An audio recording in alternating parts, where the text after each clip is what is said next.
El fragmento de granada me atravesó el abdomen como un puñal de fuego, arrancándome un grito que se perdió entre las ráfagas de AK. La sangre caliente se extendió inmediatamente por mi uniforme de combate mientras caía detrás del tronco podrido que me había salvado de recibir toda la explosión. «Sargento Montoya está herida», gritó el soldado Ramírez desde su posición a 15 metros de distancia, pero su voz apenas se escuchaba por encima del tiroteo que había convertido la selva colombiana en un infierno de balas y gritos. Mi mano derecha se dirigió instintivamente hacia la herida en mi costado izquierdo. Los dedos se hundieron en un agujero del tamaño de una moneda que atravesaba mi chaleco antibalas como si fuera papel. Sangre caliente brotaba entre mis dedos, empapando la gasa estéril que siempre llevaba en el bolsillo de pecho. Pero no tenía tiempo para autocompasión. A 5 metros de mi posición, el cabo Jiménez yacía inconsciente con una pierna destrozada por la misma granada que me había herido. Más allá, el soldado Torres se retorcía de dolor, con lo que claramente era una fractura expuesta en el brazo derecho. Soy la sargento primera Valeria Montoya, médico de combate de la 7ª Brigada del Ejército Nacional de Colombia, y en este momento soy la única persona con entrenamiento médico en un escuadrón de 8 soldados atrapados en una emboscada de las FARC, en la selva del Putumayo. Hace 2 horas éramos una patrulla de rutina verificando reportes de actividad guerrillera cerca del río Putumayo. Ahora somos blancos inmóviles en una zona de muerte, mientras 12 guerrilleros nos disparan desde posiciones elevadas que habían preparado cuidadosamente para esta emboscada. «Tenemos 3 heridos», gritó el teniente Vargas, nuestro comandante de patrulla, desde su refugio detrás de una roca grande. «Montoya, necesitamos evacuación médica ahora». Miré hacia mi costado herido. La hemorragia era severa, pero no inmediatamente mortal si lograba aplicarme presión constante. Tenía quizás 1 hora antes de que la pérdida de sangre me hiciera perder la conciencia. Pero mis compañeros no tenían 1 hora. Jiménez estaba perdiendo sangre por la arteria femoral, y Torres podría entrar en shock por el dolor y la pérdida sanguínea. La decisión fue instantánea, primero los demás, después yo. Abrí mi mochila médica con manos que temblaban ligeramente, no por miedo sino por la adrenalina y la pérdida de sangre. Contenía suministros básicos para situaciones de combate, torniquetes, vendas hemostáticas, morfina, antibióticos y material de sutura, suficiente para estabilizar heridas hasta que llegara la evacuación médica real, si es que llegaba. «Cubran a Montoya», ordenó el teniente Vargas. «Tiene que llegar hasta los heridos». Los 5 soldados ilesos intensificaron el fuego de cobertura, obligando a los guerrilleros a refugiarse momentáneamente. Era mi oportunidad. Corrí agachada hacia la posición del cabo Jiménez, mi mano izquierda presionando mi herida, mientras la derecha sostenía la mochila médica. El dolor en mi abdomen era intenso, como si tuviera carbones encendidos dentro del estómago, pero logré llegar hasta él sin recibir disparos adicionales. Jiménez estaba semiconsciente, su rostro pálido por la pérdida de sangre. Su pierna izquierda había recibido el impacto directo de la granada, destrozando el fémur y cortando la arteria principal. Sangre arterial brotaba en chorros rítmicos que manchaban la tierra húmeda de la selva. «Jiménez, mírame», le dije, tocando su mejilla para mantenerlo consciente. «Vas a estar bien. Solo necesito detener esta hemorragia». Apliqué un torniquete de combate en su muslo, ajustándolo hasta que el sangrado arterial se detuvo completamente. Jiménez gritó de dolor, pero era preferible el dolor a desangrarse en la selva. Luego vendé la herida con gasa hemostática para controlar el sangrado menor y le inyecté morfina para el dolor. «Mantén presión aquí», le dije, guiando su mano hacia el vendaje. «No te duermas. Si te duermes, puedes no despertar». El siguiente era Torres. Tuve que arrastrarme otros 10 metros bajo fuego esporádico, sintiendo cómo mi propia herida se abría más con cada movimiento. La sangre había empapado completamente el lado izquierdo de mi uniforme, y comenzaba a sentir la debilidad familiar de la pérdida sanguínea. Torres tenía una fractura expuesta del radio, que había convertido su antebrazo derecho en una masa de hueso, músculo y sangre. Estaba consciente pero en shock, sus ojos mostrando el pánico de alguien que ve su propia carne destrozada. «Torres, escúchame», le dije con voz firme mientras examinaba su brazo. «Es fea pero no es mortal. Vamos a inmovilizarlo y te vas a recuperar completamente». Usé 2 tablillas inflables para estabilizar la fractura. Luego vendé toda la zona para controlar el sangrado. Le administré morfina y antibióticos para prevenir infección. El trabajo me tomó 15 minutos, durante los cuales el fuego enemigo continuó intermitentemente. Cuando terminé con Torres, intenté levantarme y casi me desplomé. La pérdida de sangre estaba afectando mi equilibrio y mi visión comenzaba a nublarse ocasionalmente. Necesitaba atender mi propia herida antes de perder la capacidad de funcionar. Pero entonces escuché la voz que había estado temiendo. «Montoya, Vargas está herido. Necesitamos ayuda aquí». El teniente Vargas, nuestro comandante, había recibido un disparo mientras coordinaba la defensa de nuestro perímetro.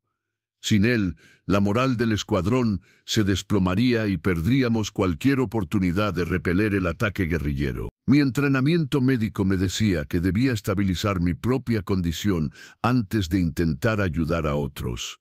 Pero mi entrenamiento militar me decía que la supervivencia del grupo dependía de mantener al comandante operativo. Me arrastré hacia la posición de Vargas, dejando un rastro de sangre en la tierra.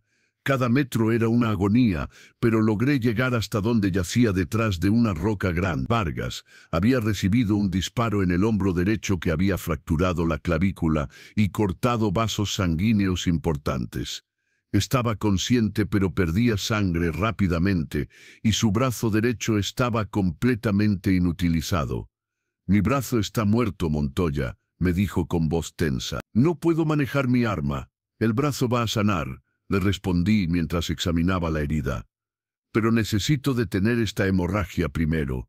El procedimiento para controlar el sangrado de su hombro requería presión directa y vendaje compresivo. Pero para hacerlo correctamente necesitaba usar ambas manos, lo que significaba soltar la presión sobre mi propia herida.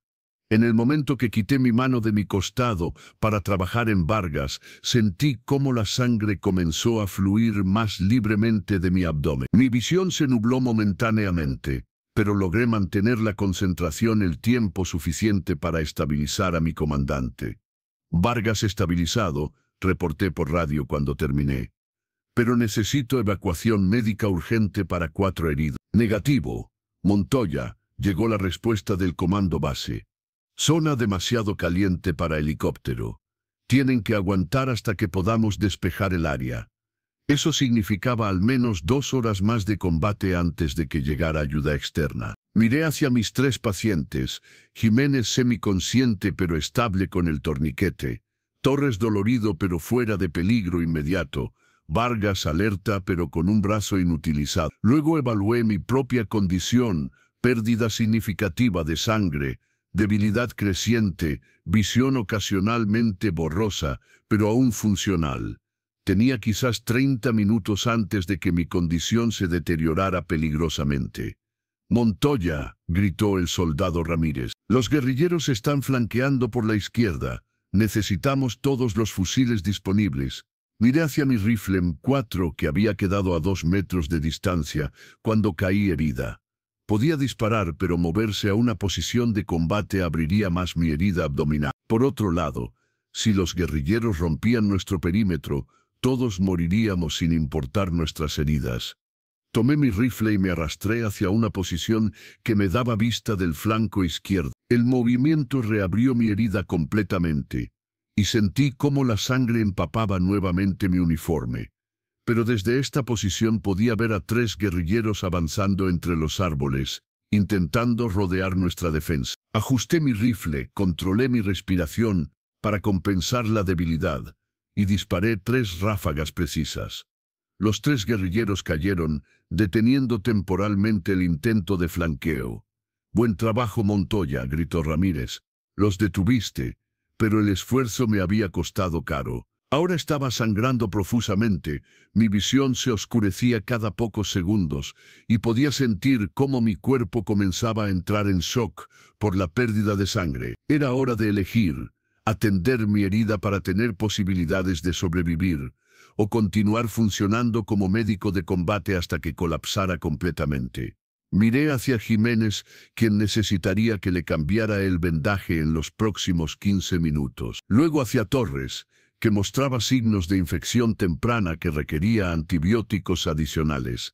Finalmente hacia Vargas, cuyo vendaje del hombro se estaba empapando de sangre y necesitaba refuerzo. La decisión fue fácil.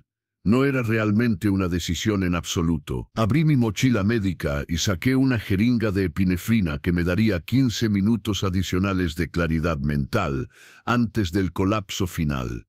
Me la inyecté en el muslo y sentí cómo la droga me devolvía temporalmente la agudeza y la energía. Durante los siguientes 15 minutos, revisé y reforcé todos los vendajes, administré medicamentos adicionales y mantuve a mis 3 pacientes estables mientras continuaba disparando ocasionalmente para mantener alejados a los guerrilleros. Cuando la epinefrina comenzó a perder efecto, escuché el sonido más hermoso del mundo.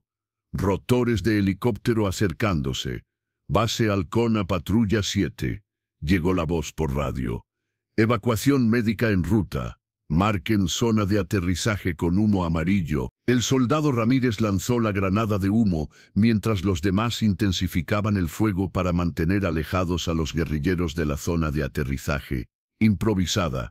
El helicóptero médico UCHA-70 aterrizó en un claro a 50 metros de nuestra posición. 2 paramédicos militares corrieron hacia nosotros con camillas y equipo de reanimación avanzado. ¿Quién es el médico aquí?, gritó uno de los paramédicos.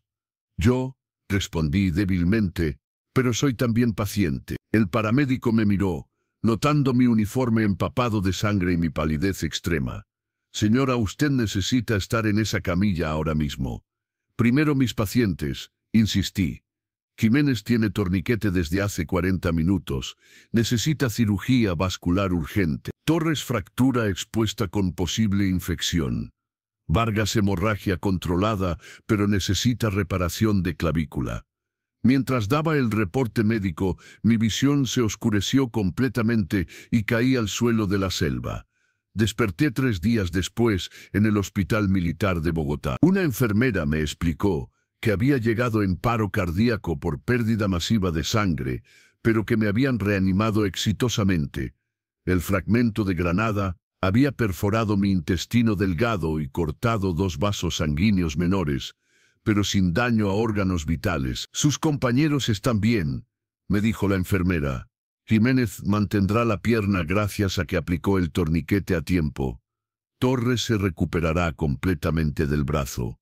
Vargas ya fue dado de alta. 2 semanas después, cuando me dieron de alta con una cicatriz permanente en el costado y una recomendación de 6 semanas de reposo, los 4 soldados que había tratado estaban esperándome en la puerta del hospital. «Sargento», me dijo Jiménez, apoyado en muletas pero sonriendo, «queríamos agradecerle personalmente».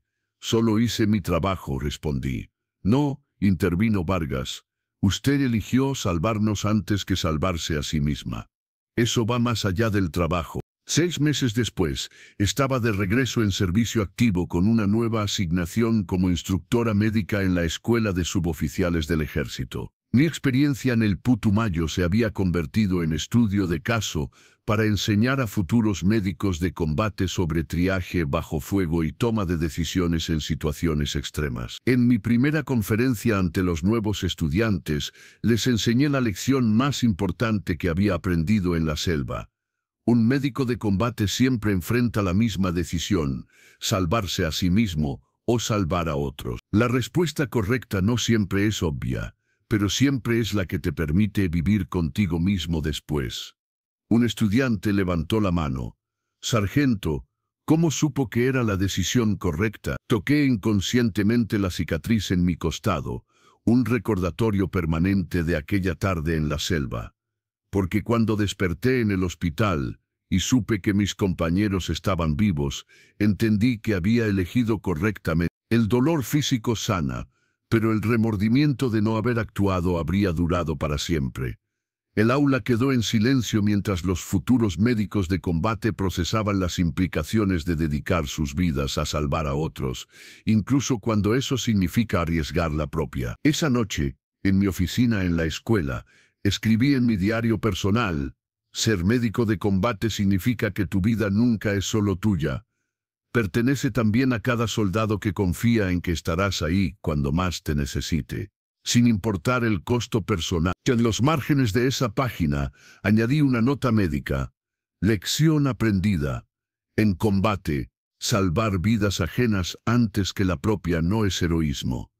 Es simplemente la definición del deber médico-militar. Hoy sigo enseñando en la escuela, preparando a la siguiente generación de médicos de combate para enfrentar las decisiones imposibles que inevitablemente encontrarán en el campo de batalla. Y cada vez que veo a un estudiante luchar con la idea de arriesgar su vida por salvar la de otros, les muestro mi cicatriz y les digo: esta marca no representa lo que perdí, representa lo que gané. La certeza de que cuando llegó el momento más importante de mi carrera, elegí correctamente. Porque al final, ser médico de combate no se trata de la medicina que sabes, sino de las decisiones que tomas cuando la medicina no es suficiente. Y todo lo que queda es tu compromiso con el juramento que hiciste de no abandonar nunca a un compañero herido, incluso cuando eso significa elegir sangrar por ellos antes que curarte a ti mismo. Esa es la verdadera naturaleza del deber médico-militar. No solo curar heridas, sino estar dispuesto a sangrar por aquellos que proteges, sabiendo que esa sangre derramada es el precio más valioso que puedes pagar por el honor de llevar el caduceo en tu uniforme. Y yo pagaría ese precio nuevamente, sin dudarlo, cada vez que fuera necesario.